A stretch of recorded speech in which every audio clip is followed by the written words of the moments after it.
بسم اللہ الرحمن الرحیم۔ السلام علیکم ورحمۃ اللہ وبرکاتہ۔ محترم ناظرین، بہت سارے لوگ اس وجہ سے پریشان ہوتے ہیں کہ ہمارا جسم بہت کمزور ہے، ہم بہت پتلے ہیں، طاقتور موٹے نہیں ہو رہے، یا ہمارے بچے بہت کمزور ہیں، بچے تندرست نہیں ہو رہے، بچے طاقتور نہیں ہو رہے، بچے بہت کمزور ہیں۔ تو کوئی ایسا عمل بتائیں، ایسا وظیفہ بتائیں کہ جس سے ہمارے بچے طاقتور ہو جائیں اور ان کے اوپر گوشت چڑھا ہوا نظر آئے، موٹے نظر آئیں، یا ہم خود موٹے ہو جائیں۔ تو اس کے لیے ایک آسان سا عمل بتاتا ہوں، آپ وہ عمل کریں۔ انتہائی آسان سا عمل ہے۔ قرآن پاک کی ایک سورت ہے سورہ یاسین، جسے قرآن پاک کا دل کہا جاتا ہے۔ تو اس کو آپ نے روزانہ 3 بار پڑھنا ہے۔ روزانہ 3 بار فجر کی نماز کے بعد آپ پڑھیں، اور پڑھ کر پانی کے اوپر دم کر لیں اور وہ پانی خود پی لیا کریں۔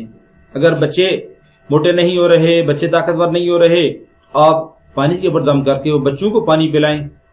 بچے چھوٹے ہیں تو چمچ کے ساتھ ان کو پلا دیا کریں۔ انشاءاللہ العزیز آپ دیکھیں گے کہ چند ہفتوں کے اندر آپ کو اس کے اثرات خود ظاہر ہونا شروع ہو جائیں گے۔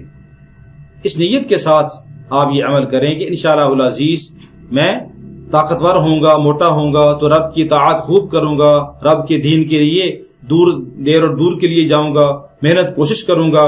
جب انسان اس کی کوشش کرتا ہے اور میں جتنا طاقتور ہوں گا اتنے ہی زیادہ اللہ کی مخلوق کی خدمت کروں گا۔ جب انسان کی نیت صحیح ہو تو اللہ رب العالمین اس کے ساتھ معاملہ بھی صحیح فرماتے ہیں۔ انسان کی نیت کے مطابق اللہ رب العالمین فیصلے فرماتے ہیں۔ تو انسان نیت ٹھیک رکھے، نیک کام کی نیت کرے، اللہ رب العالمین اس کے اثرات جلدی ظاہر فرمائیں گے۔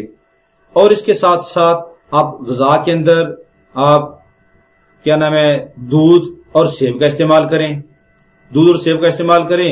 اسی طرح سیب اور کیلا اور دودھ کا شیک بنا کے استعمال کریں۔ غذا کے اعتبار سے یہ بھی استعمال کریں، یعنی دوا بھی اور اس کے ساتھ غذا بھی، دونوں چیزیں استعمال کریں۔ انشاءاللہ ضرور اس کا فائدہ ہوگا۔ اللہ رب العالمین آپ کو چند ہفتوں کے اندر طاقت قوت نصیب فرمائیں گے، اور آپ خود دیکھیں گے کہ اللہ رب العالمین نے آپ کو کیسے اس قرآنی سورت کی برکت سے آپ کو طاقتور کر دیا ہے۔ اللہ رب العالمین آپ سب کا، ہم سب کا حامی و ناصر ہو، ہم سب کو قرآن پاک سے استفادہ کی توفیق عطا فرمائے۔ السلام علیکم ورحمۃ اللہ وبرکاتہ۔